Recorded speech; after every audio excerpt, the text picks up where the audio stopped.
You've lived a great life and done well for yourself. But what mark will you leave on the world? How will you inspire future generations? Stan Miller and Katie Beth Hand have helped thousands of people answer exactly those questions. If you've ever wondered, what will be my legacy? You're in the right place. Welcome to the Your Life, Your Legacy podcast. Now, here are your hosts, Stan and Katie Beth.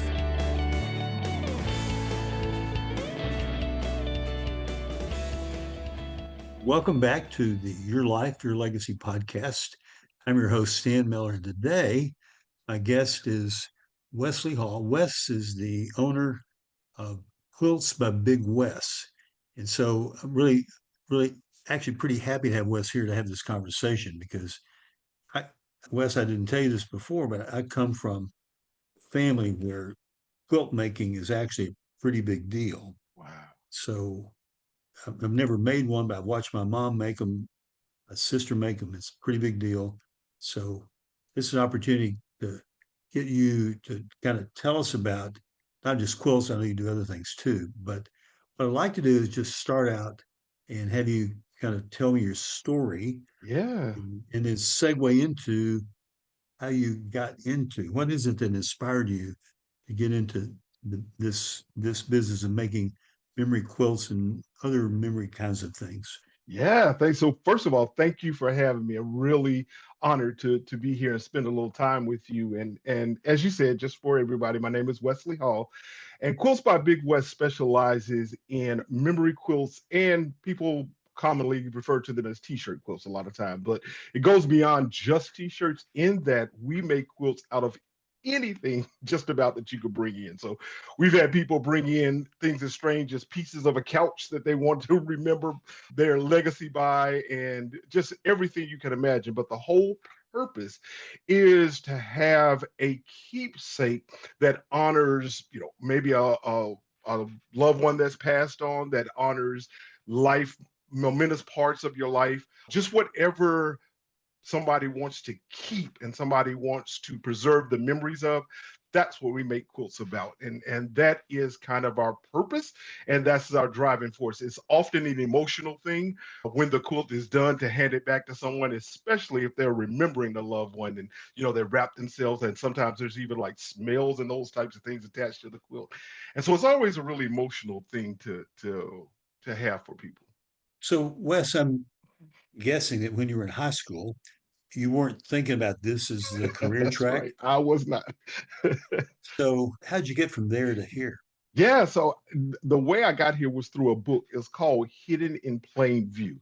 I read this book many, many years ago, and the book is about the legends of quilt codes that were supposed to have been used on the Underground Railroad. So there are quilt patterns, for example, the log cabin. If somebody hung a quilt with a log cabin pattern outside of their house, that meant that this was a safe house along the Underground Railroad trail. Or if there's a very famous one called Flying Geese, and it pointed people towards the north. One of my favorites called Drunkard's Path. And Drunkard's Path, that pattern meant that you were probably being followed, so or make your path kind of either crisscross or windy, so you would make a straight path. Now, the thing about these quilts is it's a lot of legend. Nobody has ever been able to really prove that these were used, but one of my passions is marketing, and the story behind being able to market those quilts I found amazing, and that's what kind of got me into it. I've read that book, read about iconography in art, and that's what it really relates to. And I read the brilliant way in which quilters in South Carolina were able to take this story and literally sell their quilts from it. So it all kind of tied, it all pushed the right buttons for me. And I attempted to make a couple of those quilt patterns just for fun, and that's when the bug bit me. And it's been that ever since. But how long have you been doing this? I've been doing it professionally about 10 years now, as a hobby for about 15. So I have figured out all the things not to do when you're making quilts, and a lot of things to do as well.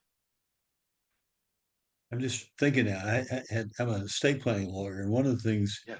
I did a number of years ago is I had a client die, and she had 5 adult children, Yes. all in their like late 40s to late 50s, and she had 28 quilts, and and the kids who were all grown-ups, pretty successful, some of them in business. But what we've learned is that when people lose a parent, they revert back to age 7. Doesn't matter where they are in life. They That's right. become 7 years That's right. old again. Yeah. They remember all the little grievances, like their brother hit them and knocked their tooth out or whatever. So I got called in to supervise the division of all this lady's tangible stuff, artifacts, what, but the quilts were the centerpiece of it. Hmm. So I had to manage a process to divide up 28 quilts between 5 kids. Wow. And if you do the math on that, it doesn't come out And that's even. not perfect. That's right. That took all day, so that was an interesting process. But the quilts were the big deal. So I'm sort of curious. Yeah. Tell me about like the process. I mean, Yeah. so let me see, who calls you, and I guess I have several questions about this. When they call you, do they typically have a really clear idea of what they want, or do you have to be the coach that helps navigate them through ideas? Yes, almost always. I have a few clients that will call and have a very specific idea, but generally, mostly it's coaching through people through that process. And what I found is, especially after a loss, the financial impact of a loss is the first thing to kick in. And after you get past that, there are all these other things that are left, like all these clothes and all these pieces that the loved one had. And I found so many people that are in turmoil about what to do with the bag of clothes that were left behind. And that's where I come in, and I give people a way not to have to throw those away, not to have to donate sometimes they're not maybe not comfortable with that, and then to be able to hold on to those things. So yeah, people will come and just bring literally 3 4 bags, big garbage bags full of clothes, and say, let's talk about how to make this work. And we sit down and we talk about things like, or what were your loved one's favorite colors? What kinds of things did they love? Because part of the process is when I put the quilt together, I use custom stitching to actually make the quilt. So if mom was in love with daffodils, for example, we'll stitch daffodils in the quilt and make it part of. People request things like Bible verses, stitched into the quilt. Yeah. So anything that makes that quilt remember that person is the kind of process we go through in the design process. And then that's why it's so emotional in the end, to be honest with you, Stan, because what happens is, all those little memories get triggered.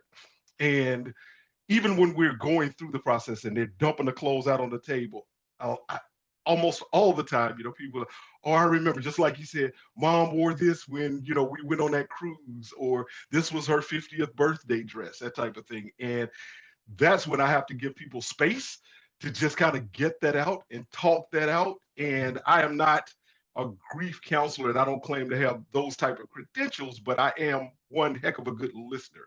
And I can, just go through that process with them and then take that information that they're giving me to make special. So if there's something really, really special, for example, we'll put that dead center in the quilt. So that's your focal point on it. So little things like that go along. What if this person passed away? What if Yeah. she had 3 children Mm-hmm. and we got this big bag of stuff, right? How would you have that conversation? Yeah, happens all the time. Everybody gets a little bit of everything. Is what I do. So the wonderful thing about quilting is, if you think about, if there was a dress in that bag, I have to cut that dress into quilt blocks, into squares.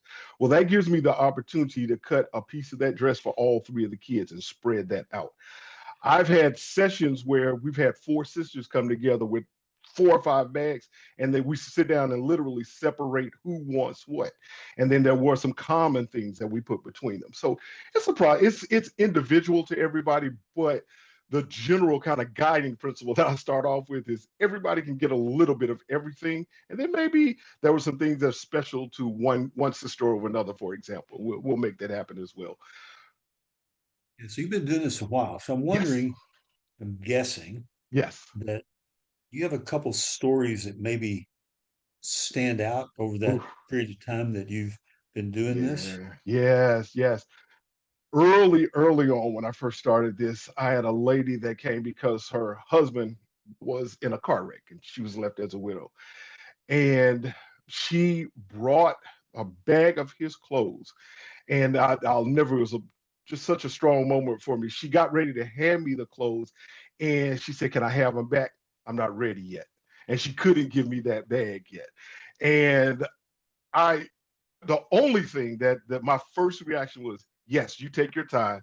When you're ready, I'm here for you. And I reflected on that for a while. In a business, what you generally want to do is talk that client into a sale, right?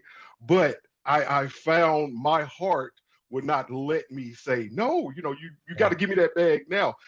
She did come back. She brought that same bag back, and we did go through the process. She did get her quilt, and I will never forget handing her that quilt back and she was so hesitant to even take it from me. I took that quilt and wrapped it around her, and literally we just both kind of melted together.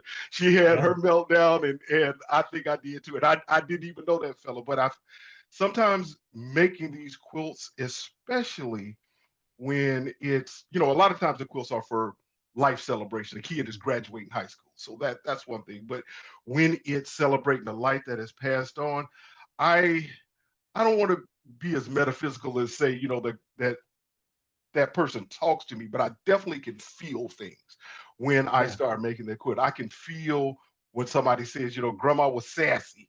I can feel that as I start to cut those items and start to put them together. It's just an emotional thing to be involved with, and I really, really cherish being part of this.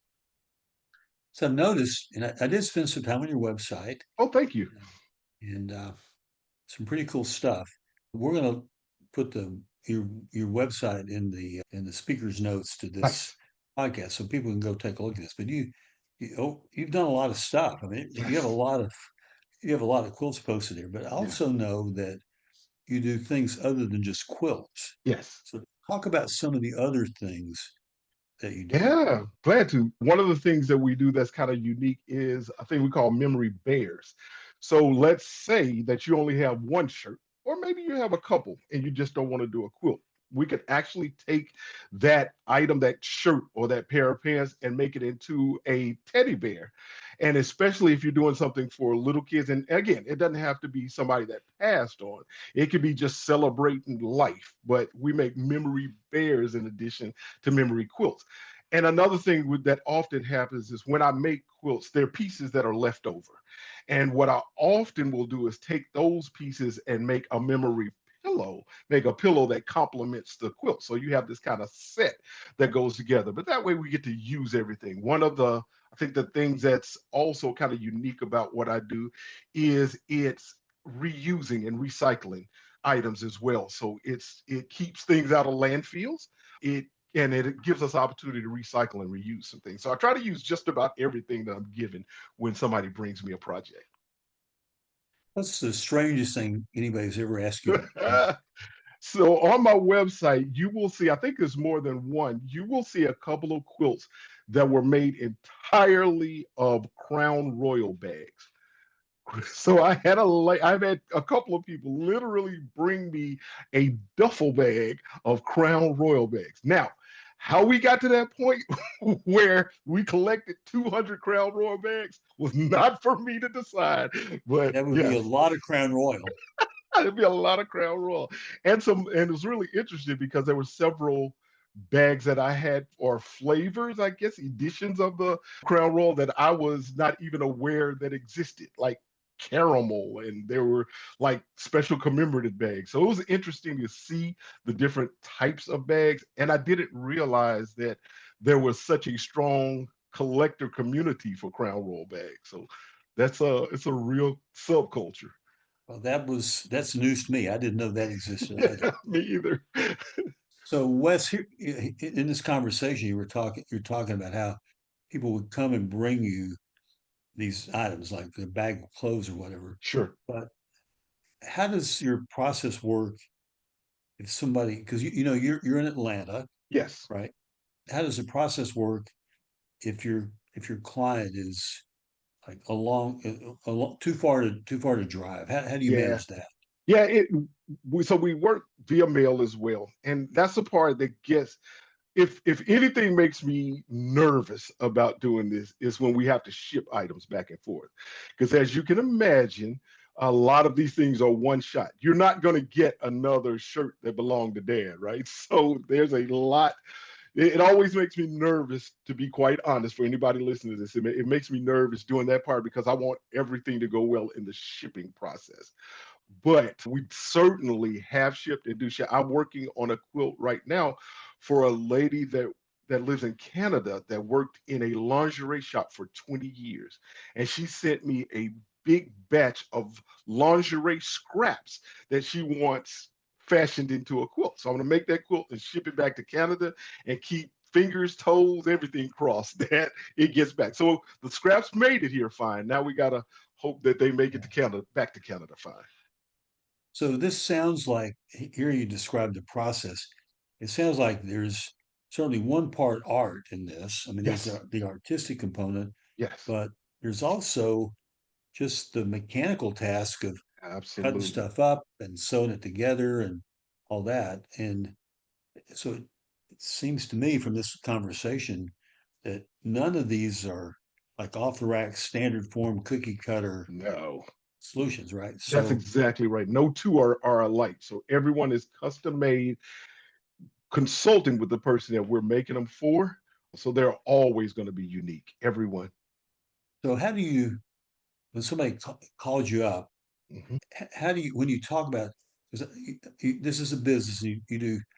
I think you enjoy doing this. I I do. definitely get the sense that you really like doing this, Absolutely. but I think you may have a wife and kids to support, so making money that's kind of important too, right? Hmm.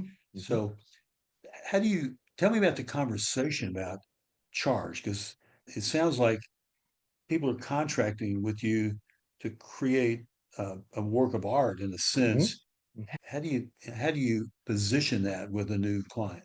Yeah, it's a great question. So the pricing model is by size. So we go from anywhere from what we call a crib size. So sometimes we make things to celebrate a new baby being born. And we might use big brother's clothes for a little sister that's Yeah. being born, that type of thing. So it goes from crib size all the way up to king size.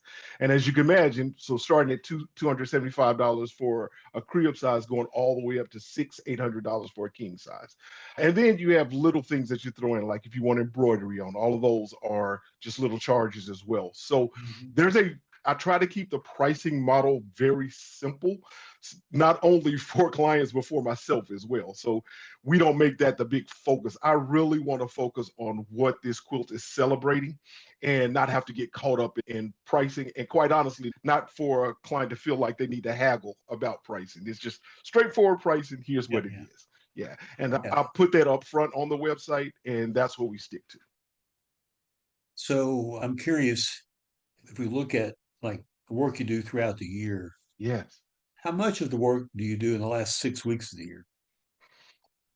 So surprisingly, there's two really big pushes during the year, gearing up to Christmas, as you can imagine, but gearing up to graduation as well. Ah, So as kids start to graduate, I hear from moms all the time that, celebrate. We just did one, a kid that celebrated, he was getting ready to graduate high school, but he played basketball from the time that he was in kindergarten to the time he graduated high school. And mom kept jerseys that entire journey. So we had these little bitty kindergarten jerseys all the way up to his wow. high school jersey. It was amazing. And then one of the cool things that we did with that quilt is we took the jerseys from his whole, kindergarten all the way up to high school, and we put them in chronological order. So as you looked at the quilt, it told this story about how he progressed, and you could see the size get bigger and bigger as it progressed. It was a powerful quilt, and I think that's one of the things that's fun about this business as well is we tell stories through quilts, whether it's how we start off in kindergarten and got to high school, or how a life was lived. Now, would you take that off to college with him, or would that be a little too? Sometimes that was from mom. Mom is keeping that one. So Okay, yeah, okay, that makes sense. yeah. Yeah, But we have done ones where kids, will take it off to college, and I think it's probably a good bragging rights when you get to college when you can show all that. But yeah, the mom kept this one. I'm sure. the answer to my next question is going to vary, but generally speaking, what sort of lead time do you have on creating and delivering the finished product? Yeah, it usually takes about 4 to 6 weeks from start to finish, which a lot of people are surprised because I think when they talk, people that have talked to other quilters have been quoted like months to get a quilt done. So we are going to 4 to 6 weeks generally. And I try to be really mindful of dates. For example, if there's a graduation coming or you want it for a specific celebration, try to make that happen as much as we can. But it's about a 4 to 6 week lead time. That's actually less time than I thought you were going to tell me. So Yeah, it's surprising because two things that I hear that I'm most proud of that I think I hear quite often is the turnaround time is a lot faster than most people expect. And I hear this consistent theme when I get reviews that's really, really important to me, that people say that I am very respectful of their items. And that is probably the best compliment that I feel like I can ever get. If somebody feels the respect and the reverence that I have for their items, if that comes through in our interactions, that means everything to me. I want that quilt to shine. I want that quilt to be bad to the bone. I want it to be really, really nice, but I want people to feel like that they had an advocate when they had that quilt made. so well, it's one of the questions I'd like to ask all of our podcast guests. It relates to the title of our podcast, Okay. which is called Your Life, Your Legacy. So it may not be a big surprise to you that I'm going to ask you this, but we all like to think, I certainly like to think that the work I do does have an impact. So, Yes. a positive impact in the lives of other people. So I'm just curious for you to share with us in just your own words what you see as being your legacy. Yeah. Thank you for asking that. When it comes to Quilts by Big West, I think my legacy is the quilt business that we have borders on a ministry. It is a way to connect with people. It is a way to help people deal with celebration and loss. It is a way for people to have a safe space when they need to get feelings out. It is a way for people to be able to deal with what do I do with this stuff that I have when I'm in turmoil about how to handle it. And that just doesn't go with transitioning and or death. It goes with life as well. A mom that spent 18 years collecting her kids' stuff sometimes just doesn't want it. And I'm dealing with I'm making a quilt right now where she couldn't bring herself to donate it or throw it away. So what do I do with that? Here's a safe space to have a way to reuse that, to hold on to it, and to feel okay with the fact that you hoarded 18 years worth of your kids' clothes, because now we make something tangible out of that. So that way that people are able to release, that way that people are able to deal with this thing is hard as a parent. I remember when both of my kids left the nest. It stung both times. And even though I wanted them to leave the nest because I don't want them, I want them to be able to have their own lives, I felt the loss of them moving on. And to be able to help people cope with that transition, whatever that transition is a special thing with me. And I hope that when people look back at the quilts that they have, they remember the fact that they had somebody just that was really advocating for them, looking out for them. And I hope that's what people think when they think about me in my waning years. I hope they say that Wes was the kind of guy that made everybody feel that they were important when they interacted with Well, it's interesting you're talking about your waning years. I was going to say you really don't look old enough to have kids who've left the nest already. them. We have So kids and grandkids, so thank you very you, much. you have grandkids? We have two grandkids, yes, yeah, Wow. absolutely. Well, you definitely don't look old enough to accomplish Thank that. you, So thank yeah. you. So well, that actually that's quite an amazing legacy because you think about these quilts. These are tangible, physical things that you can really use every day. Yes, You can yes, go to bed with it, cuddle up with it at night. yes, And And so I can see how these things themselves become a legacy Yes. that gets passed on. You've probably seen that somewhere. You've had clients who had you create a quilt who've since passed on, and that then becomes an heirloom item that they leave to, family members. I've had clients that had me create quilts for that very purpose, so they would have something to leave Oh on. yeah, Yeah, so absolutely, it that is a powerful, powerful thing in itself, and it transcends like almost anything else you can leave. Like I said, people have to deal with the financial part, but this is like how to deal with the emotional part. And one of the things that I found really interesting, and I think I alluded to a little earlier, is sometimes those items, those clothes have smells that are left behind. If dad had a certain kind of cologne that he wore, it'll still be in those clothes. And when you hand it to mom, daughter, anybody, and they wrap themselves in it, I have literally seen them kind of hold and sniff that item. And I understand that smell is a powerful trigger as well. And it's so many levels that a quilt can trigger. It's amazing to me. that's amazing. I've learned a lot here. This is actually quite something. I was not aware of the work you did, but I think it seems to me, just an observation, that as the world becomes more technological, we're spending more time with our laptops and Yeah. with our iPhones. We become more disconnected from each other. Seems to me that these tangible things provide Yes. a very old-fashioned way to connect with people that is lasting, durable, permanent. And I think this is great work you do. I think there's a healing dimension to this, and I'm sure you've seen it, but you know this is true. So, well, that's terrific. So, are there questions I didn't ask that I should have, Wes?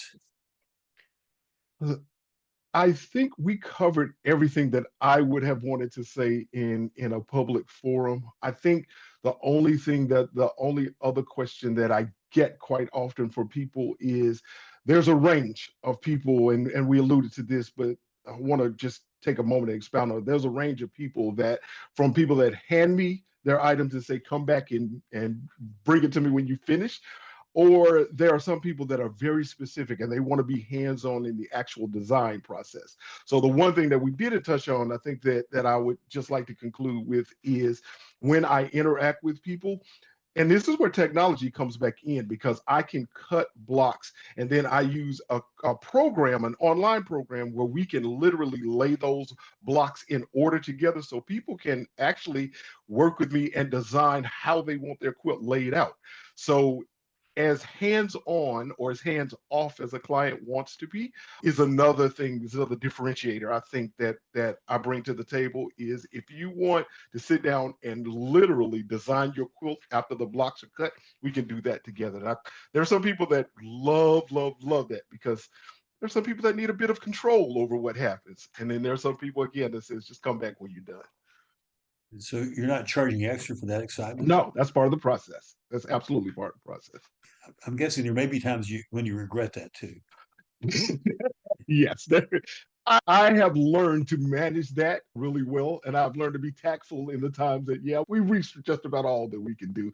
So it's not as stressful as you might. I can see the potential in it being, but we work it out.